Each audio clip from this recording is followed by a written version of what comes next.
Welcome to Fly Nubian Money, where we help you master your mindset and maximize your money.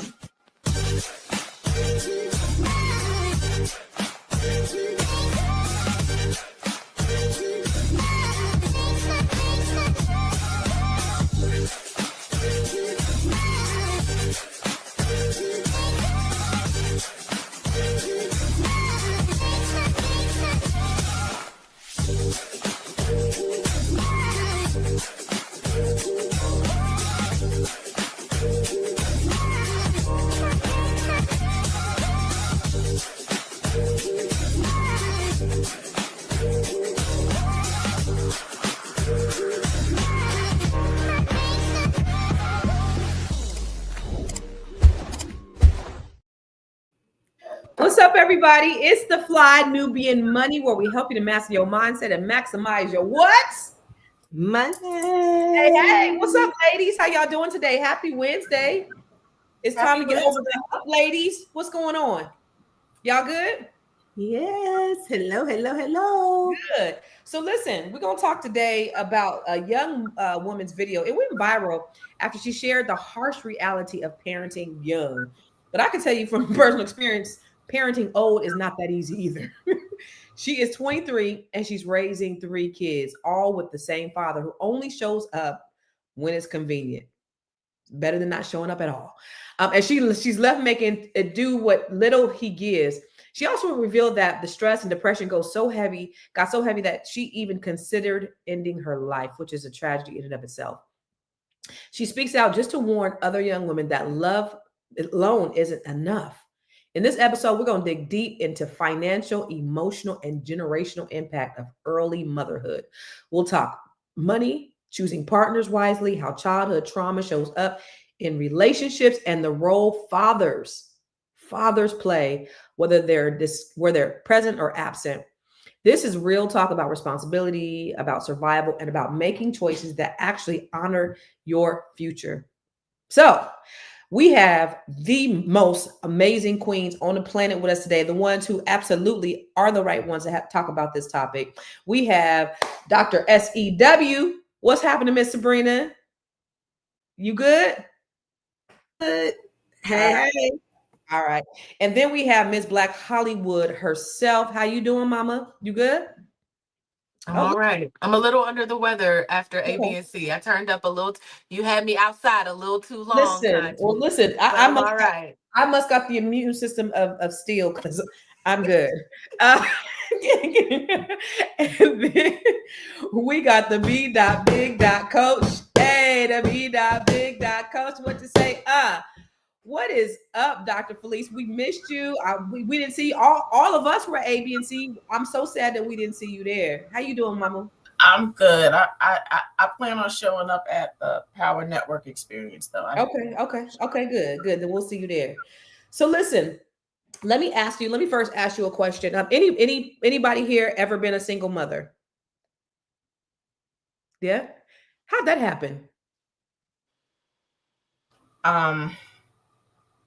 Not really it just it's so weird. It happens, and I probably had some power in choosing the right partner, right? Like you just got to be careful. But he never intended on really being a full-time dad with my daughter, and so I had to make a really, really powerful choice because I could feel the possible pain coming by him being inconsistent. You know, saying that he was going to come and wouldn't show up. And it was happening when she was real little. And you know how excited little children are when they think they're going to see their father. And then when they don't come, you take on that pain too. And so I just saw the repeated behavior of him not showing up consistently or when he promised. And so I made the choice of saying, you know what, don't even worry. I just didn't want that to be the model. And I didn't want her to be okay with becoming familiar with the man being able to break his promises to her. I didn't want that for her. I didn't want to do that. And so I made the choice of saying, you know what, don't even worry about it. And he didn't? He didn't, like, and which is really powerful too, because no matter what I said, I know had that been me on the other end, you couldn't stop me from showing up for my child. I would have been like, no, you can't do that. And I wouldn't have complied. But he was very much in compliance. And it was hurtful. But in the long run, I'm just telling you this right now, y'all. In the long run, it was better for my daughter that she didn't have that modeling of inconsistency. And so yeah, that was a choice I made. It was a hard choice. I'm not saying that it was easy. It was difficult. This is a on-time conversation. What about you, Tiara or Dr. Sabrina? Either of you? I'm a single woman, but I'm not a single mother, thankfully. I am not with the father of my daughter, but we co-parent really well. He does not miss the opening of an envelope. When I'm off working 5, 6, 10 days, he'd be like, well, bring my kid. Like, if nothing else, I'm picking her up. He's the one that's like, she doesn't have lunch. All right, well, I'm about to run to Chick-fil-A. Like, he is the overprotector. So I'm so grateful for him. Although we didn't work out as a couple, he is amazing to our daughter. Yeah, that's beautiful. Yeah. I'll say I was married, y'all. I was married so I was with my ex for 23 years, together 30 years. So when we were married, he was present. He's no longer present. So actually, I just got off the phone with 2 of my children who just got a phone with their dad. And when I tell you, he does absolutely nothing at all. And it's sad but here's the thing, when you talk about, I had to make a decision. So this is why I said this conversation is right on time, because the way my parents parent and my parents are always like, you don't disrespect your other parent. My mom always big up in my dad always big up in my mom, ain't no disrespect. And then they are always encouraging my children, spend time with your dad, go see your dad, even though my kids are like, right. So I modeled that. So I do the same thing. You don't want to.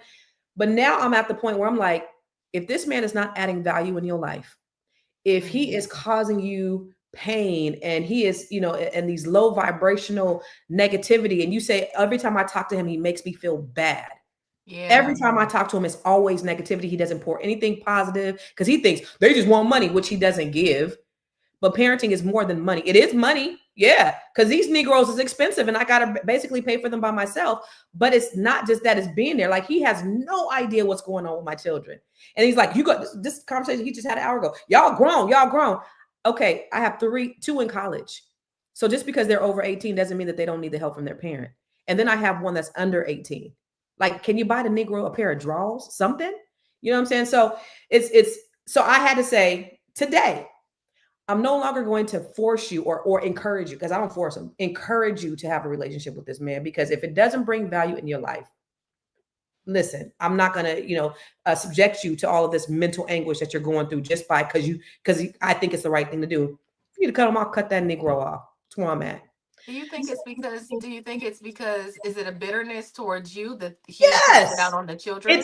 It's that, but it's also, I don't know. I mean, I wish he loved them more than he hated me, but even more than that, he thinks, oh, she got it, but it's more than money. It's like support. Yeah. It's, he's there and he's close to Jackson, and my son needs him. He's like, hey, Dad, can you help me with this? My other son just wrote to him this long letter last week and was like, now I really see that the only reason why you were a parent was because my mom made you. And now that you no longer have to be. And he said, that's what hurts the most. Every time I call you to ask you for something, I feel like it's a burden. And that's what hurts me. This is a text that he sent to me and his dad. And it was really sad. And I felt bad because he's like, every single time that I need you to come through, you don't. Mm-hmm. And so, it's sad, but I'm like, and what's crazy is my daughter met a young man at ABC, and his father was actually pouring into her, and she was like, wow, this is what it's like to have a man. I feel bad because I'm like, damn, I chose this dude, even though it was before my prefrontal cortex was developed. I still chose that for my children, and that's what makes me sad. But anyway, I vent because this is just fresh. It just happened like within the last hour. Let's go ahead and go to the video because I want to see what this young lady is talking about. I tell you young girls what nobody's going to tell you. You got fucking 3 kids at 24 years old. You're getting ready to struggle. You're getting ready to cry. You're getting ready to be depressed. You're getting ready to want to... Hey, it's me. I'm her. I'm the girl that she's talking about in the video. I'm not specifically, I don't know her. She doesn't know me. So she's not talking about me, but I can relate. I'm 23 and I have 3 kids and I'm fucking struggling. This shit is not peaches and rainbows. This shit is hard. I would not wish this life on my worst enemy. The life that you pictured and had and wanted and was promised, you're not going to get it, babe. Let it the fuck go. Some people do get lucky and they have men that stick around or have this big village. A lot of us aren't lucky like that. Like I said, I have friends that could drop their baby off to anybody. Guess what? They got 1 baby or 2 babies. I have 3 kids. Don't nobody want to watch 3 kids, 3 little babies that still need their diaper change. Nobody want to do it. Sorry. Everybody that was when you was pregnant, oh, I'm going to get the baby, I'm going to do this for the baby. What are people at? Them people don't give no fuck. Like she said, there's going to be times when you off yourself. Y'all look at this. Literally.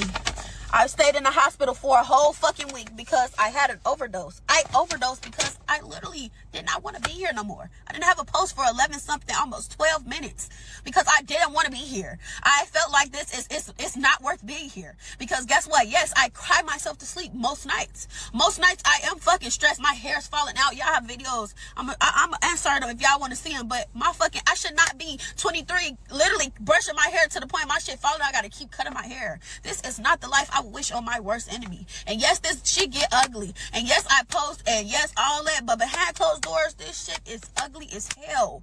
I would not wish this shit on nobody at all.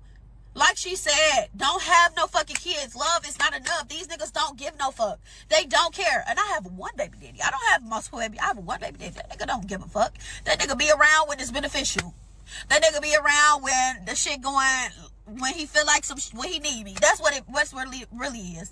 Fuck, as long as a motherfucker accepting the bare minimum, we cool.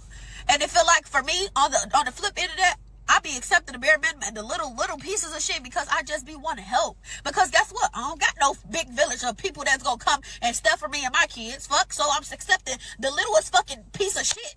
Fuck, over nothing, just for some fucking help. Because guess what? When I ain't accepting that, the nigga gone, disappear. Where the fuck he at now? Fuck, on with the next bitch and her kid. It's really mind blowing to me. And only thing I gotta say is y'all listen to her. This shit is really fucking hard. Nobody cares. The same nigga that you land on your back for don't even give a fuck if you eating at night. Fuck. Same nigga that you doing all this for can't even help you fucking your kids move. Like, y'all, some people do get lucky. Some people, like I said, some people get lucky, and some people do have this fantasy life, and some people get lucky and blessed with good men, but y'all, it's not worth it. Look at me. I look a fucking... So, Dr. Felice, is this about the children or is this about the man? I think this is about the children. No. It's hard. It's a dynamic, right? Like she's realizing that what her choices have done and what her choices really look like in real life. You know, her choosing the man or the men that she chooses to engage with. And now she's the one stuck with all of the responsibility and then realizing that she has no village. And some of that is, like she even said, some of that is understandable because 3 kids in diapers, like that's hard to find support for 3.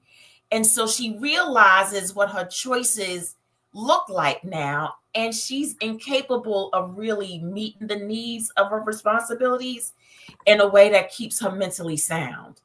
And so it's really about ultimately her choices. Okay. What would you say? What kind of advice would you give her, Dr. Sabrina? Parenting is hard. Even when you have someone to help you, it's hard. And I think, you know, even though the village that she is seeking may not be as she envisioned it, there are people out there that will help. Now, finding them, you know, may be kind of tough, but the reality is the first and foremost, she has got to think about her mental health. If she's already thinking about hurting herself, then she's not in a good space to really be trying to take care of those kids right now. So, you know, she may have to do the hard thing, you know, give them up, put them with foster parents for a while until she gets herself together. But the reality is, if you're not good, you can't pour from a cup that's empty. You cannot do that. And Our children deserve better. They deserve better from both the mother and the father. Yeah. Tiara, how's your mic? Is your mic? Oh, where'd Tiara go? Oh, Tiara's not here. What do you think? For you, I'll ask you, Dr. Felice. What are the hardest realities that young single mothers face when they're raising their children alone? The emotional toil that it takes on you. First, your choice, that you're one of the primary reasons you're in that spot. Then the fact that how hard it is. Like, people don't understand the challenge it is to being a single parent. When the reality hits that it's just you that is the one that's going to make sure they eat. It's you that's going to make sure that they have a shelter, just the basics. Yeah. And add on if they sick, and you're the only one that has to be out of work because they can't go to school because the school's not going to let them in, but you have nobody else to make sure. And then you got the pressures of your job saying, well, I don't care if your child's, like, all of those dynamics that come with being a single parent. It's real, and it could play an emotional toll on you. And where do you go when you have no village? Where do you go?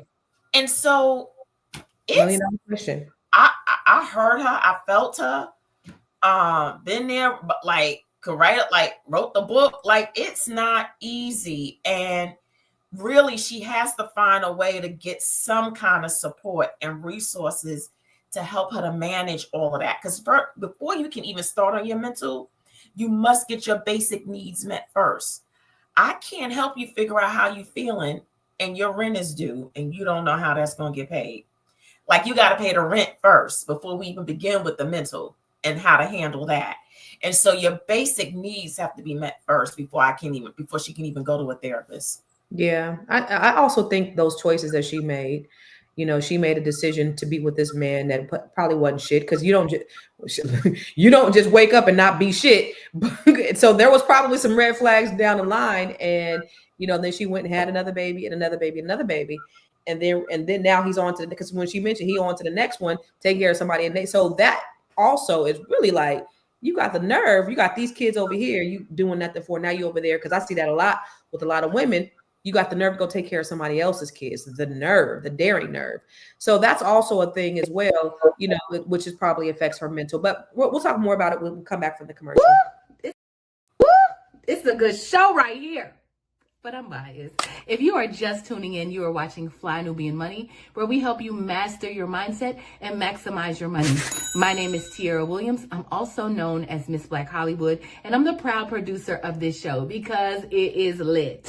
If you want to receive notifications for when we go live Monday through Friday, 1 to 2 p.m. Eastern Standard Time. All you have to do is text the word Queens to 87948. That's Queens to 87948. That's QUEENS to 87948.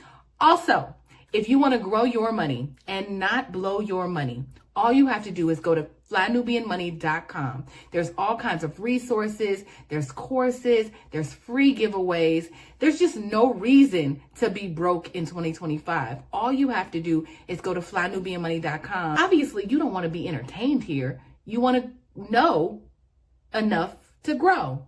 Wait, I need to put that on a shirt. You got to know to grow. Got to know to grow. So know and grow with flynubianmoney.com. So I'm gonna go back and ask you, welcome back, Miss Black Hollywood. How you doing today? You good? You with us? I don't know. Can you guys hear me? We can hear you. We can hear you. Okay, perfect. Okay. Hello, everybody. So Dr. Felice talked about, that support that we, that a lot of us, before we can even get the village, our basic needs need to be met. What kind of support systems, like maybe family, community, government programs, make the biggest difference in the lives of single mothers? Yeah, thankfully, I literally, between working and having a father that is present, I really don't I haven't had to go and like find those resources, thankfully. So I'm not really sure, but I do call my mom and I do call my aunt. I really just cling to my own family. The only thing I've really had, actually, I can say this, us living in California and my family being in the South and on the East Coast, I've had to rely on his family a whole lot. You know, his mother is here.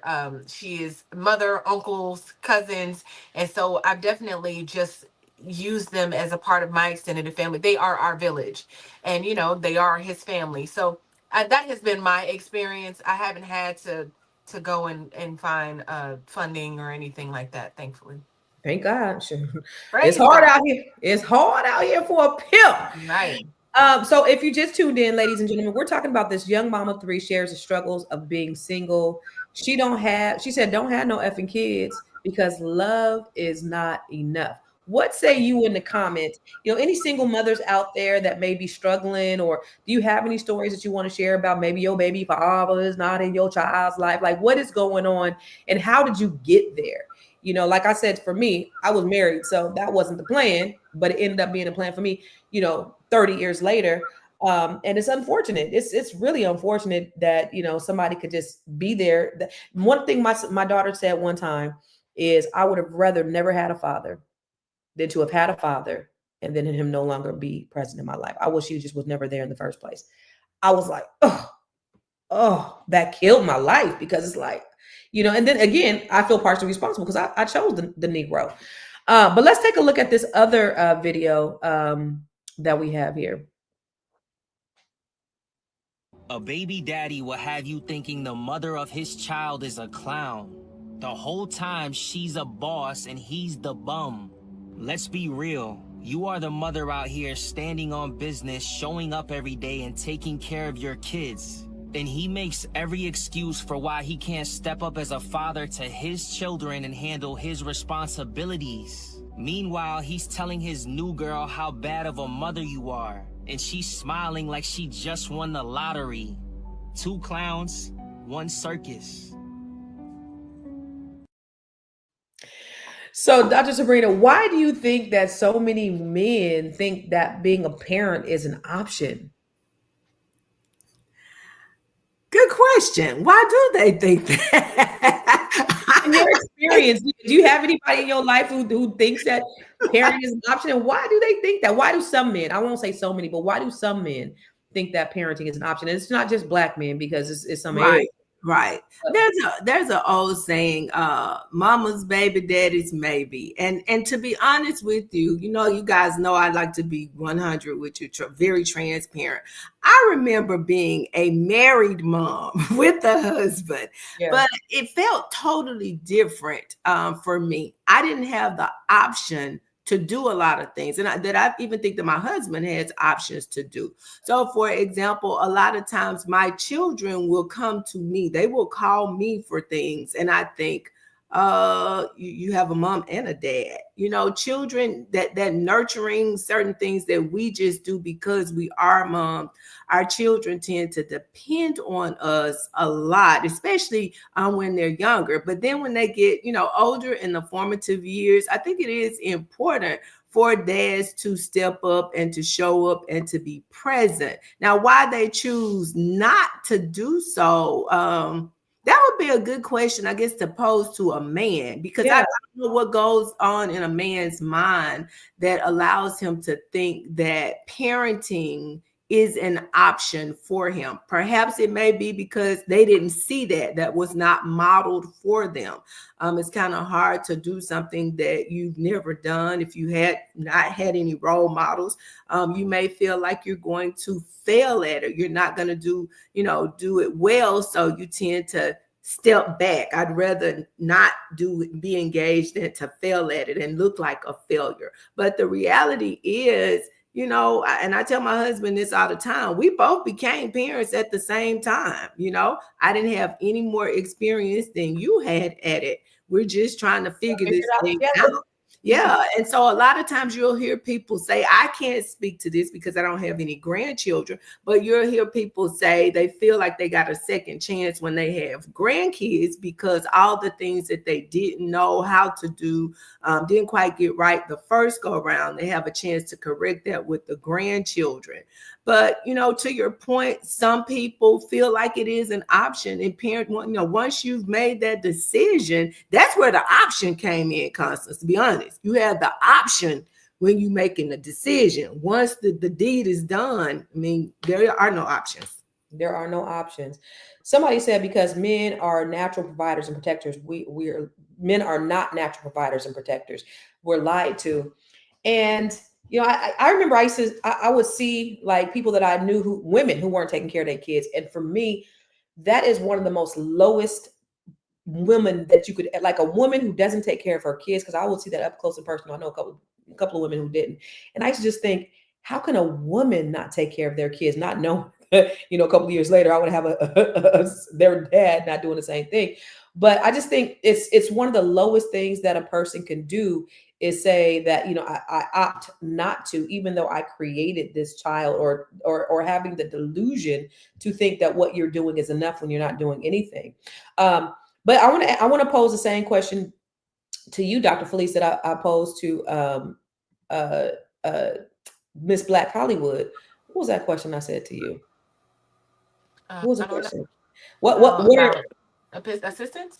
Yeah, no. Actually, the one I said to Sabrina, what's the hardest realities that young single mothers face when raising children alone? So first, I want to go back to what you said too about it's hard to see women who don't take care of their children. Sometimes the best thing that some people can do is just be the vessel.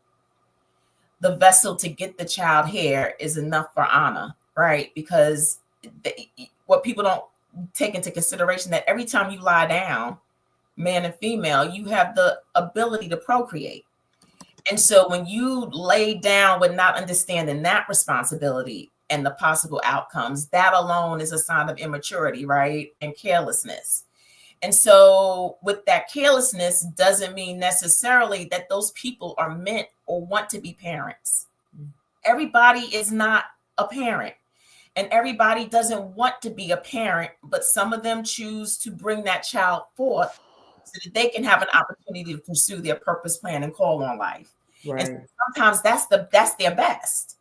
So with that being said, some of the reasons why I think, or some of the things that are hard is I knew for me was the guilt that I carried. Knowing that I couldn't show up as a man and a woman for my child. And so that was very hard for me. What was hard for me was the heartbreak that my daughter would experience from the broken promise. That is what was difficult for me. And me trying to overcompensate in other ways took a toll on me and zapped my energy. And so I really depended upon the goodness of friends.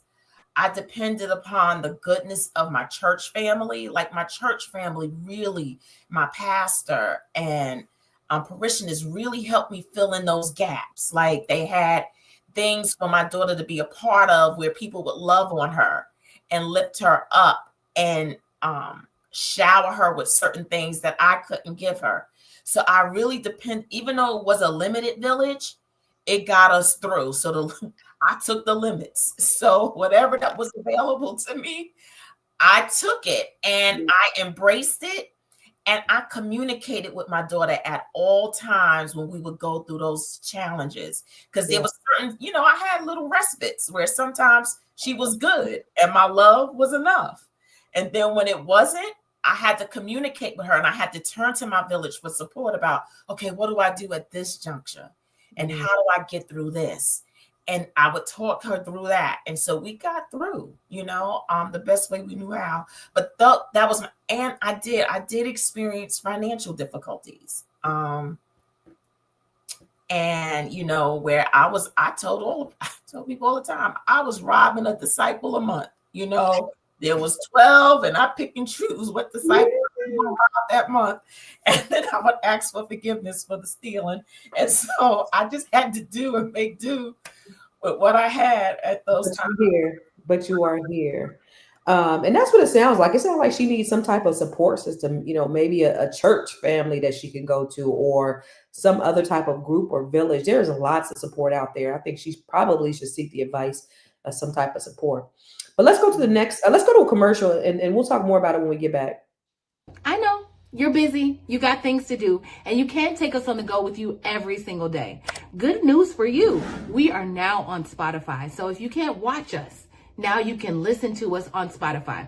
Search Fly Nubian Money and all the episodes shall appear. All you have to do is like, subscribe, leave a 5-star rating, leave some comments, tell people how you love us, so that when other people come along and are looking for a great show to watch, they can find Fly Nubian Money too. One last thing, and just in case you've been sitting under a rock, Fly Nubian Money now has an investment club. We are the Fly Nubian Money Club. It's easy. All you have to do is go to flynubianmoneyclub.com, and I am committed to bringing in top experts from all industries to help you level up. They're teaching us the skills that we need to compete in this market. We often say that nobody is coming to save us, not the government, but guess what? We're coming to save us. I'm coming to save you with the Fly Nubian Money Club. So listen, all you have to do again is go to flynubianmoneyclub.com. We have a 30-day free trial set up just for you, just for those people that are struggling. Even if you ain't struggling, you ain't got to struggle. I'm coming. Okay, let me stop playing. I'll see you soon. So if you just tuned in, we are talking about how this young single mom, she's sharing how she struggles to take care of 3 children. And she said, listen, don't have no effing kids because love is not enough. So I want to ask you all, I think we all know the answer to this. Is love enough? And is it really love? Because love is more than just a feeling. It's an action. It is, what is that person? Who is that person? It's the fruits of the spirit. It's, it's what you do and not what you say and how you feel, not just how you feel. So I think a lot of people get caught up in the idea of love, and then, then they end up on their back on some shit that they probably will regret for the rest of their lives. Let's take a look at some stats before we go to the next video.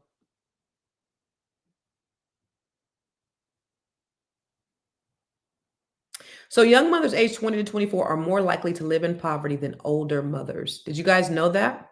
Yeah, it makes sense. Give us another one. Over 60% of single mothers report financial struggles as a primary stressor. Children in single parent homes are twice as likely to experience economic hardship. Sad. Early motherhood often correlates with interrupted education and limited earning potential. Social media often presents a highlight reel of motherhood masking financial and emotional challenges. You know what? Have you, I saw somewhere, maybe I read it in a statistic, Felice and Dr. Sabrina, maybe you could speak to this, and also you, Ms. Black Hollywood, but they said children in single parent households, children that are raised by men turn out to be, more successful, more well-rounded. Is that a true statement? What would you say, Dr. Sabrina? Have you heard that? I haven't heard that, but I don't find that hard to believe when we look at maybe even pay disparities. I could see that among men, between men and women, I could see that may be possible. And I'm listening to the conversation again. The thing that I really want a lot of our listeners to take away from is something that Dr. Felice said earlier about a single mother that has the struggle of taking care of the kids, but also meeting the right here, right now needs. One of the things we're dealing with right here in Jackson, Mississippi today is just an epidemic of women who are homeless, essentially. They live in extended stay hotels here locally because they have nowhere else to go. They have nothing else. About 2 months ago, we literally had a woman that gave birth on the streets, downtown Jackson, Mississippi. That's how bad this stuff is getting out here. And so to engage in this conversation, this would be something that young women across America, young Black women across America are able to hear and really, really understand that this thing is real. And that when we make certain decisions, you know, the pathway forward is already laid out. We don't have to guess how it's going to turn out. It's already laid out. And so you don't have to make the same quote unquote mistake that other people are making. You're making a choice at this point.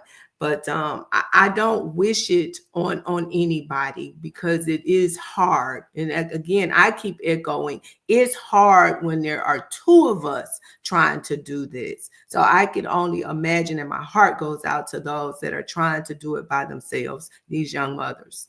Yo, listen, Anonymous said Jackson, Mississippi is a poor state in the union, which is true. And Jackson, Mississippi is not a real place. My son just called me an hour ago. He's like, Mom, I got into an accident at the car wash. Somebody bumped into him. He got a little bitty dent. This lady who bumped into him at the car wash, she said, we can get $10,000. They took her ass out of the stretcher. Her ass called the ambulance. He got a bump like this. She called the ambulance. This is a few minutes ago. They took her ass out on the stretcher. I said, boy, I was on the phone with him. Boy, you better not get your ass on. She said, we can get paid. Boy, you better not get your ass in that ambulance. Anyway, so for you, Tiara, do you find or have you seen that men who are like single parent households where there's a man involved that the children come out to be more well-rounded? Just watching my daughter with her father, right? Like her dad is the disciplinarian. He is a lot of the time the one that's, the leader, right? I allow him to kind of lead us. In the beginning, before we had our baby, or when I found out I was pregnant, we sat down and we really talked about it. And he was like, listen, I want my daughter, or we didn't know it was a daughter. He was like, I want my baby. I don't know what it is, but I'm gonna make you this promise that whatever happens, I'm gonna take care of them. And I know that's a risk, but once I never felt unsure about that. He could have flipped it, but he never did. And so anyway, just having him there to kind of the way he kind of talks to her and kind of leads her, and really allowing him to lead us, even though he is not my partner, we got a unit. There's no way around it. Until she graduated, we got a unit of some sort. So I kind of let it be what it is. But I noticed that my daughter is much more confident. She's much more, we'll be somewhere. She'll be like, my dad says, I noticed that, we could be somewhere. She'd be like, actually, my dad taught me that. I'd be like, okay. I told you that too, girl. And it's okay, right? It's okay. It's okay. I would rather her say that than not. And he always shows up for her and all of that. So I guess my point is, I see me growing up without a father, but having uncles and having an experience with male role models, but just watching how she has been nurtured, and she thrives. She thrives with both. So I can just say that I think that is true. I can say, I have a still to this day, a present father. And what I understand is parenting don't stop when you turn 18, 20, 25, 30. My dad called me. Y'all know, if I be cussing on here, my dad be like, Nisha, you was doing good until you start doing all that cussing. Stop all that cuss. I get in trouble.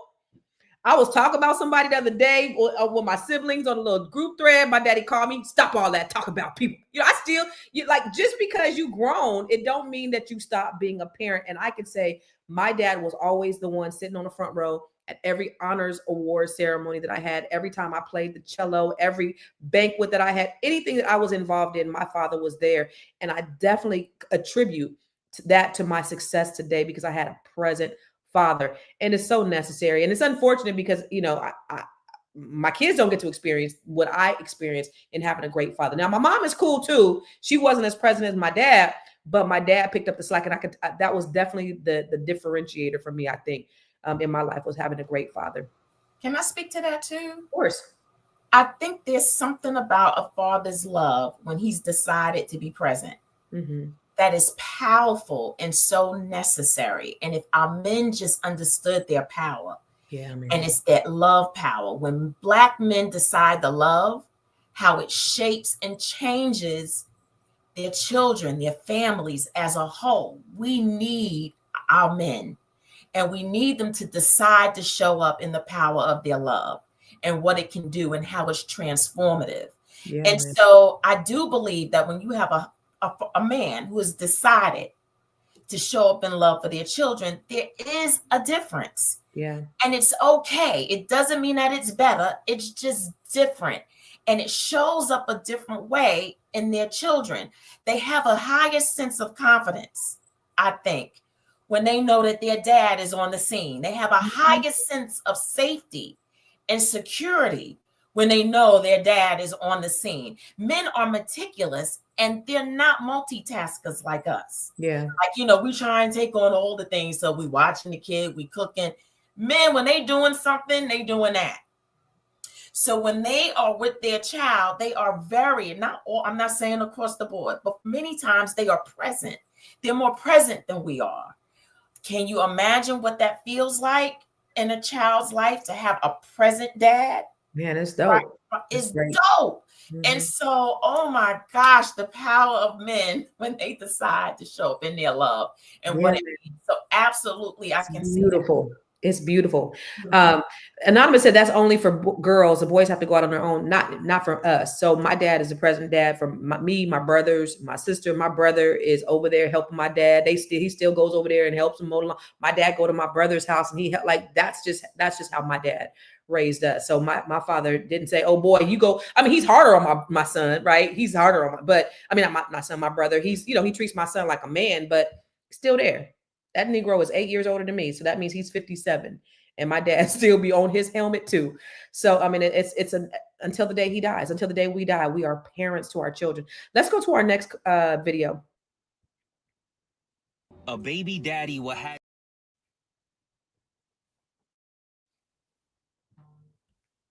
It literally grinds my gears when y'all tell single mothers to take accountability. Bro, me taking care of the freaking child or the children is taking accountability. Do y'all not know what the fuck accountability looks like? Y'all don't know?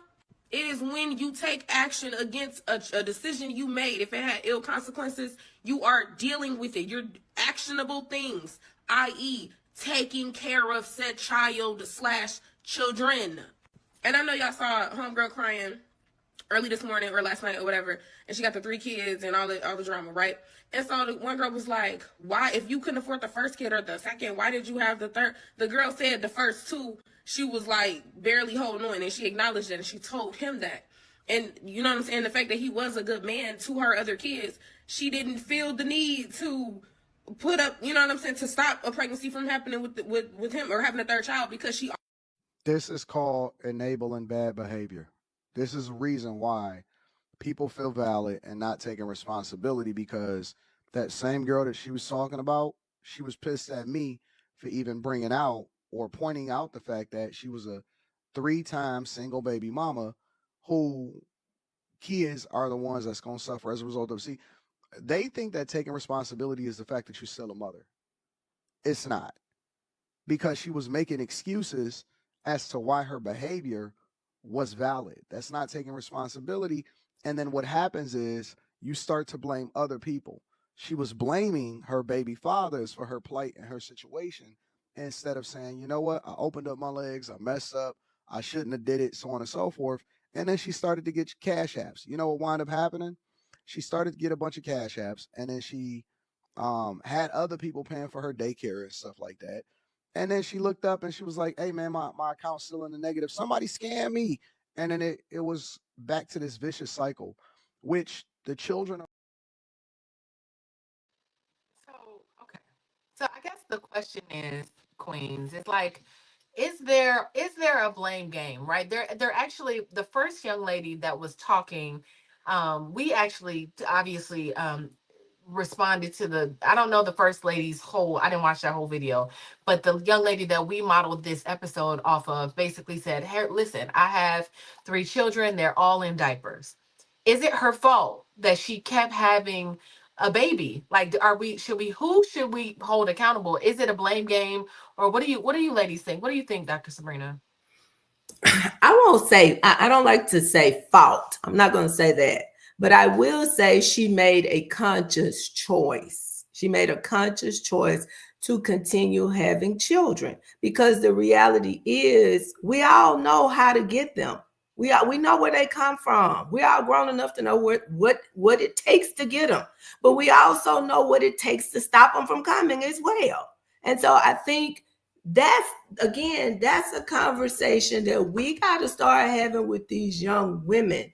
It's one thing when you have one, but when you continue having children, I remember that young lady also saying it may be easy to get somebody to keep one, but when you have 2, 3, 4 people, not just opening up the door to say, bring all those little kids over here. It's expensive for everybody out here. So I do think that you have to make some conscious choices.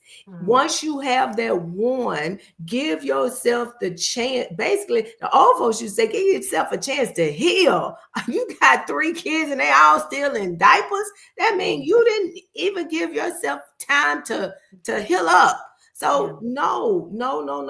I think she's doing that. But yes, I think she made a choice in continuing to have children, because at the end of the day, she's the one that stuck with all those kids, not him. My take on it.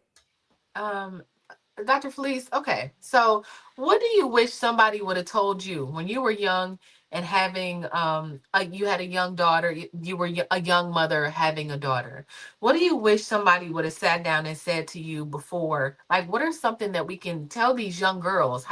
What conversations should I be having with my daughter now? Well, we have a lot of conversations, but what would you say to the young girls and your young self? So I'm going to be very transparent. I grew up in a very, faith-filled home. I knew, or we believe, you don't have sex until marriage. Like that's how I was raised. And I made a conscious decision to engage in it. But I got pregnant using protection. Okay. Yes. And so I'm an example of protection is not 100. Okay. And so I tried to do the mature thing. What I would say is that we start teaching these girls self-love right out the gate. And what does it mean about self-love? Self-love also looks like advocating for self, respecting your temple, knowing that sex is a very mature and responsible act and decision, and what those possible outcomes can look like. And so what does that mean? You hold somebody accountable by saying, hey, you've got to have protection, or you've got to have boundaries and guidelines by which you are going to engage in a very mature and responsible act. And then also know that if anything goes awry with your responsibility, how are you going to choose to show up for that? And what are your other choices? And so if you know all of that, then you are of no excuse. And that's why I was of no excuse. I knew what my responsibility was. Even with that, I knew that I was going to parent my child, come high or low, whatever. And I was going to do it at the best of my ability, regardless if the other person agreed to do that with me. And so I would have those talks. And I really believe in educating our daughters how to advocate and command what you will and will not permit to go on with your body. Yeah. Because at the end of the day, you're the one that has to make that choice, whether to abort or to keep. You are left with the burden. So because that burden lies with you, you have a higher responsibility about how you advocate those boundaries around your body. Yeah, I love that. One thing that made me sad about this video is how she said basically that her life was over. The way it sounded, like she was trying to end her life. She was trying to overdose. She's like, man, listen, the vision I had for my life, I gotta hang it up. That's what she said. It's over. Right? Dr. Sabrina, what do you think about that? I would say that it's not over. It's gonna be harder. I think I heard you say that, Dr. Felice, before. Like, there was, going, because at some point those kids grow older and they are a seed, and they are a blessing, they are fruit. Depending on the way you look at them, they could really you can have the next president as your baby. And right now it feels like, oh my God, they're in diapers. I got to take care of them. But what are you pouring into them? So I would, if this were your daughter, Dr. Sabrina, she felt like her life was over, what would you tell her? Well, the vision, it depends on what the vision was for her life. Yeah. Actually, my question would be, did you think about that vision for your life before you made the decision to start having these children? And how did having these children play into that vision? Were the children a part of that vision? Because at what point did the vision come? You know, if she had the vision prior to having the children, were the children part of it? I mean, I guess I have to understand where she's going with this whole, what the vision for her life was. What, Right. to have the kids, have the guy, and live happily ever after? Is that, was that the vision that she's talking about that she had for her life? Now, that may change, that may have changed. Reality is now setting in. Things are difficult, but I don't think life is over just because you have children. Yes, it may be a struggle. Yes, you may have to, do some things that you did not see yourself doing. Yes, things may be different. And the reason why I can sit here and say that is I've seen too many people do it. I've seen too many people do it. But again, it is important when you find yourselves in that situation, you have to have help. You have to have a village around you. I know there are people that think, well, I saw my mom and my dad do it, or I saw my sister and my brother-in-law do it, or whatever, and they didn't seem like they had any help. They just did it. Trust me, they had some help. I have a spouse. We're doing it together, but I'm not going to sit here and lie and say that we did not have help. That would be totally disingenuous. I traveled for work. My husband traveled for work. We had to have help. So got to have a support system. Yeah, I agree with that. It just makes me sad. What would you tell her to her vision if she saw herself with this young man? You know what I heard when she was saying, talking about, having these three kids and love not being enough. It's obvious that she was in love with this young man. And she was talking about taking the bare minimum. Oh Lord, what's happening? Constance is here. Okay. Her taking the bare minimum from her just to have a piece of him. What it sounded like she was saying, like, he just comes in when it's convenient. He comes in when he needs a little sex, or whatever it is that she's saying, when he needs me, is what she said. But otherwise, he's not connected to that situation. How can we encourage our girls to have that higher self-esteem that you were talking about? What things do we need to put in them early, so they don't sit in a situation where they feel like, I'm gonna have these kids, it's gonna make him stay with me, whatever the dream was. Like you said, Dr. Sabrina, I'm assuming she loved this person and she wanted him to stay. So Tiara, let me just make up, because I saw some comments in the chat, and I do want to address this. It would be great. I'm not saying that she needs a village in lieu of having a husband. Please don't misinterpret what I'm saying.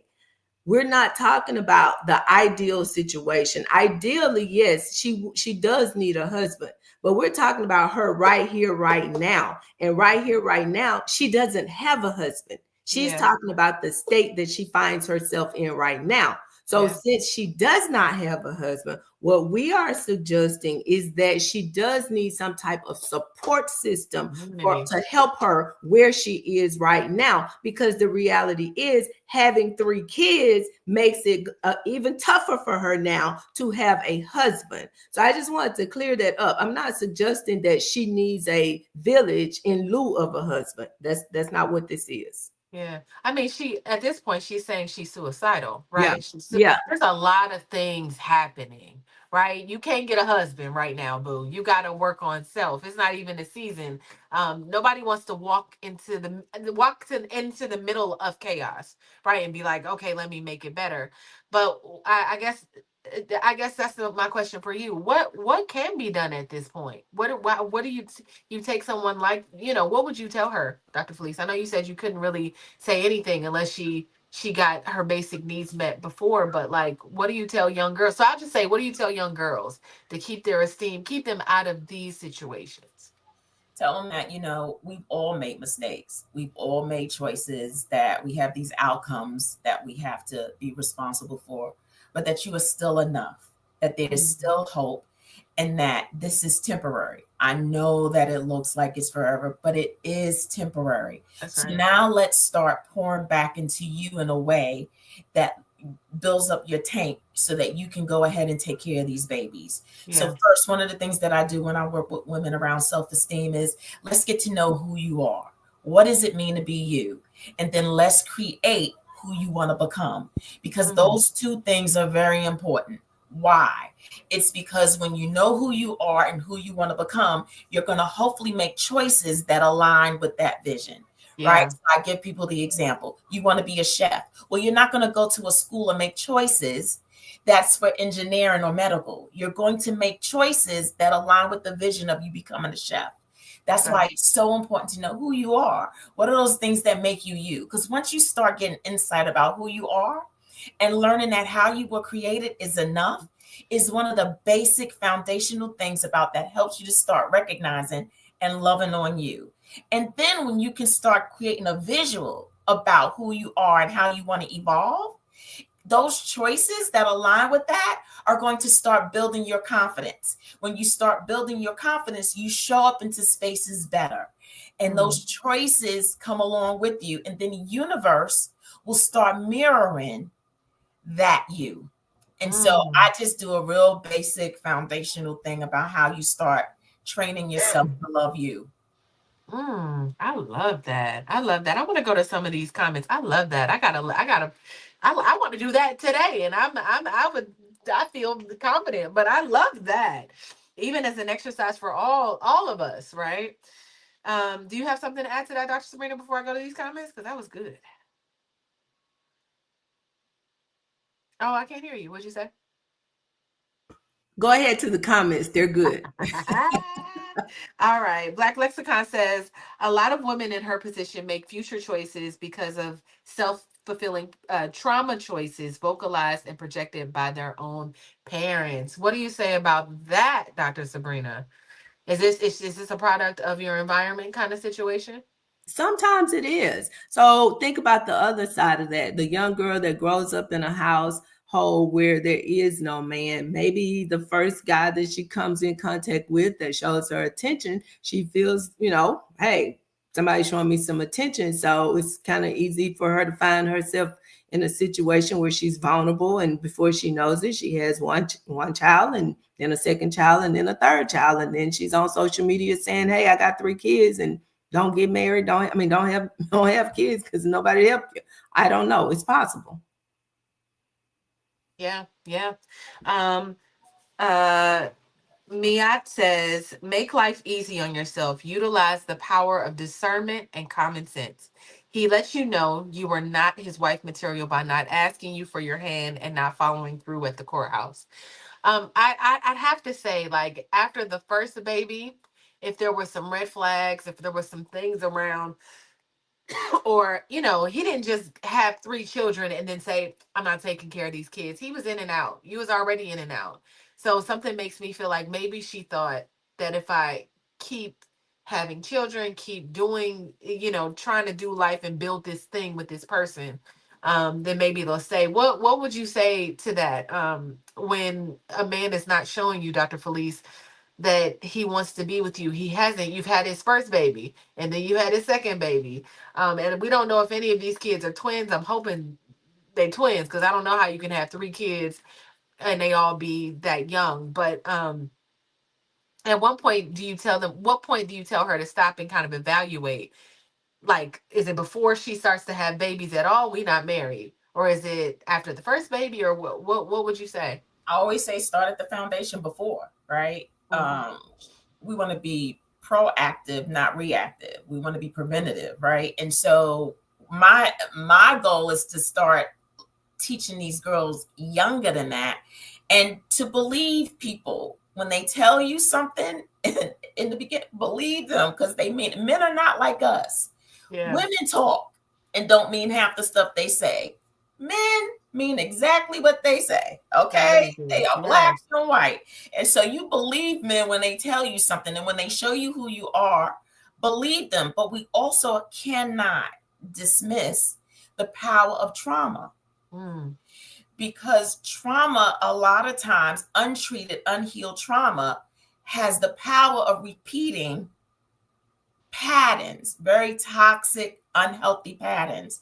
And so if somebody doesn't come in and help interrupt and pivot and help heal some of those past traumas, people with severe trauma repeat patterns and they don't know how to get off that Ferris wheel. And so I'm not making excuses. I'm just saying that a lot of things that we see is from people not getting help or somebody interrupting a pattern and shifting it for them so that they can now learn how to do new patterns. Yeah. Y'all, this has been such a good conversation. Our time is already up, but I literally could talk about this for the rest of the day, right? We could sit here for hours and talk about this because I just think it's so interesting with me having a young daughter that we're always pouring into her. You know, our conversations are different. My daughter at this point is like, I'm going to Howard. You know, we just started high school last week, right? And already her mind in 8th grade was on going to Howard. You know, her dad has her on campus on the yard. She's like, yeah, I got to go here. You know, whatever, and then she's like, I want to study abroad. I want to go to Japan. I mean, these are all things that I think it's a blessing that unfortunately, a lot of our young girls don't. I don't know how their mothers are talking to them, letting them know what's possible. Because most of the time, I'm like, yeah, boys, but there's a whole world out here that I want you to see before you sit down and decide it's over and I'm gonna settle here and make a family, because it's a choice. It's going to change your life. So I'd rather you see the world and see what life has to offer. Work on this television, do Broadway, do all the things that you want to do. And us telling her every day that you can do them. It's you are talented. It's easy for you. This is easy. Use all these gifts, girl, before you do that. So my prayer is that every young girl feels like at a young age that she can do and she can be anything. I mourn the loss of that young lady's future, whatever she thought it was going to be, whatever she thought her life was going to be at 23 and is not. I pray that she finds her way back to that. Maybe it won't be that same version of life, but she's able to still experience life, the beauties of life and not just hardship all the time. Like I hope that for all of us that we get to, experience joy in life and not just experience, these hard things and being in poverty and not having anything and, like that being the story. And so, with that being said, my name is Tiara Williams. I'm also known as Miss Black Hollywood. I'm going to start these final thoughts because this has been a meaty conversation. I'll start with you, Dr. Sabrina. What say you? I think there are definitely some conversations we need to have with our young Black girls, but there are also some conversations that those of us who are mothers and fathers of sons need to have as well. It is not right. I'm not going to say fair, but it's not right that our women should continue to have to bear these responsibilities alone. It takes two to create a baby. Two. So a lot of these parents, there are some conversations you need to have with your son. If he can lay down with a girl and procreate, then he should also be required to step up and take responsibility. It works both ways. It shouldn't just be on the girls. And that's a conversation in and of itself. I have sons. I don't have daughters. So I want to have conversations with the young men. That's where we need to go with that, because the reality is a woman can only carry one pregnancy. I didn't say one child, one pregnancy at a time. A man can have 50 women pregnant all over town at one time. So it's just some conversations we're going to have to start having across the board. That being said, I am Dr. Sabrina Edmond Williams, educator, author, and investor, opening minds and closing contracts. I am so noted. I am so excited and so delighted to be here with these other queens on the Fly Nubian Money podcast. If I can help you in any way with your life and legacy plan, please give me a call or look me up on social media at I Am So Noted. That's IAMSEWNOTED. Y'all, I've been working on my version of that. My name is Miss Black Hollywood. I am a storyteller and a dream teller. Listen, I'm working on it. I'm working on it. I love that so much. What do you say, Felice? What are your final thoughts? So my final thoughts is I'm gonna go back to something Constance said. We gotta know what real love is, right? Sex does not correlate love. And what do I mean? I mean love in a holistic sense. Love of responsibility for another human being, that just to lay down with them selfishly, not considering what the outcomes can be, not just for you and yourself, but the babies that can come afterwards. Let's do love accurately. And so when we do love accurately and we don't think just about ourselves and our immediate needs and fleshy gratification, but when we really love people and what it means for them and our choices, we're going to start to do things differently. And I hope that as a whole, that we spread that, because love is the answer and covers a multitude of sins, right? So I am Felice Hightower Britt, your B.Big.coach. Oh, yeah. And you can find me on www.thebebigcoach.com. Please reach out to me. I would love to help you figure out who you are, who you want to become, and how you can align your choices properly. Please, I'd love to hear from you. Yes. Make sure you check these queens out. And of course, don't forget Constance. She's at I Am Constance Carter across all platforms. Make sure you check her out. You already know the queen is amazing. So that is our conversation for today, y'all. We want to thank some people that have come through. Anonymous, I wish you would have pulled up on us in Atlanta. We was talking about you. We were talking about you, surprisingly. Like, I wonder if Anonymous here. So so next time we're in Atlanta, you got to pull on up on us. But we appreciate you, Double A, Black Lexicon, Kira Clark, Deborah Wynn.